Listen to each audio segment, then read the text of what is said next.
શું નામ છે તમારું? ભાવનાબેન. કયું ગામ છે? ગણેશપર, કચ્છની અંદર. પાકિસ્તાન બોર્ડર પાસે. કેટલું બોર્ડર કેટલી દૂર થાય? 45 કિલોમીટર. શું તમારું નામ? સવજીભાઈ. શું થાય તમારે? અમારે ભાઈને ઘરવાળા. અમાજી મરહારન કરવા. સરસ. શું તકલીફ છે? હા, તમને આપશે. તમને કહું છું, તમારા ગામવાળાઓને પણ આ વિડીયો બતાવજો. હિંગ ખાવાની, શાક હિંગ વગરનું કોઈ દિવસ નહીં ખાવાનો. હા, કારણ કે હિંગ ન નાખો તો ગેસ ભરાય શરીરમાં. ગેસ નીકળવો જરૂરી છે. ઘણી બીમારીનું કારણ ગેસ હોય છે. મગજની અંદર શાંતિ ન મળવી, પેટની અંદરથી તકલીફ થવું, ઓટકાર આવવા, આ તે બધી ગેસની તકલીફ, સ્નાયુ ભરાવવી, આ હાથ વાંકા ચૂકા થવા, વાપ પ્રકોપ, ઘણી પ્રકારનો આપણને પરેશાન કરે છે. માટે ગેસની દવા લેવી જરૂરી છે. અને વઘાઈની ખાવ તો ગેસની દવા લેવી પડે એમ નથી. એટલે હિંગ ખાવી જરૂરી છે. હા, પછી કાળું નમક આવે, ખબર છે? કાળું નમક આવે, જેને સંસર કહેવામાં આવે. જેમ કે તમે કોઈ છાશ બનાવો છો, છાશ પીવા માટે છાશ પીતા હશો ને, તો છાશની અંદર કાળું નમક નાખીને છાશ પીવાથી પણ ગેસ થતો નથી. પછી એક ગુલાબી કલરનું નમક આવે છે, જેને સેંધા લૂણ કહે છે.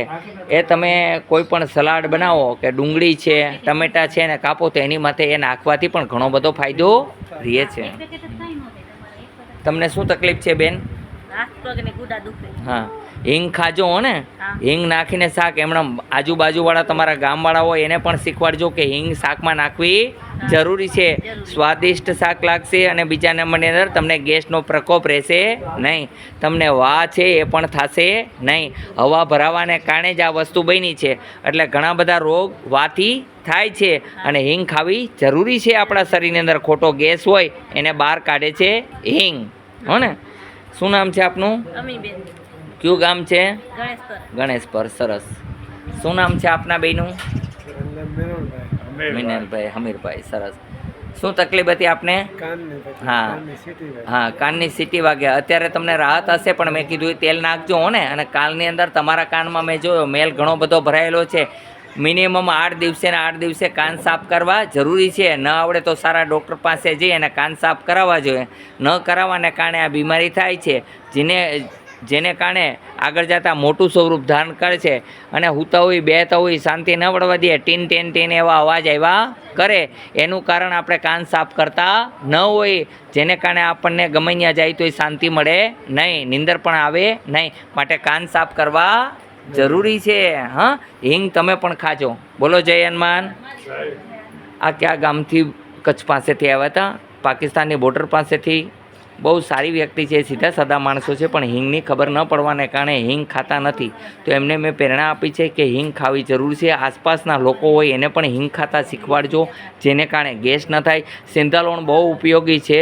જેમ કે તમે કોઈ લોકો પણ સલાડ ખાઓ તો એમાં સિંધાલૂણ ચાટવું, છાશની અંદર કાળું નમક નાખીને છાશ પીવાથી ઘણો બધો ફાયદો થાય છે. તમે એકવાર ટ્રાય તો મારો, તમને બહુ મજા આવે. પછી સંતાન હોય, જેને સંતાન બાબતનો પ્રોબ્લેમ હોય, એને ભગવાનની આસ્થા રાખવી જોઈએ. અને જાસૂસના ફૂલ ખાવાથી પણ ઘણા બધા ફાયદા થાય છે. જેમ કે જાસૂસ હોય, એના લાલ ફૂલ જ્યારે આવતા હોય ત્યારે 2 ફૂલ સૂકવીને એની ચા બનાવે તો ચા પણ બને છે. જાસૂસના ફૂલની ચા પણ બનાવી શકો છો, અને એમનેમ ચાવીને પણ ખાઈ શકો છો. આનાથી ઘણી બધી રીતના ફાયદા થાય છે. બોલો જય હનુમાન. અહીંયા આવવા માટે રાજકોટથી ગરણીથી થોરખાણ રોડ પર દેશ આશ્રમ આવેલો છે. અહીંનો સમય સવારે 9 થી 12 છે, સાંજે 4 થી 6 છે. અહીંના નિયમજનનું પાલન કરજો. સોમવારની રજા રહે છે. સોમવારે કોઈ ન આવવું, આવશો તો કોઈ પણ વ્યક્તિને લેવામાં આવશે નહીં. ગમે તેટલા દૂરથી આવ્યા છે તો પણ સોમવારના દિવસે અમે ઈલાજ કરતા નથી. કારણ કે હનુમાનજી ગાદી આવે છે મંગળવારે, ત્યારે જ અમે ઈલાજ કરીએ છીએ. કારણ કે એમની કૃપાથી જ બધું થાય છે. બોલો જય હનુમાન.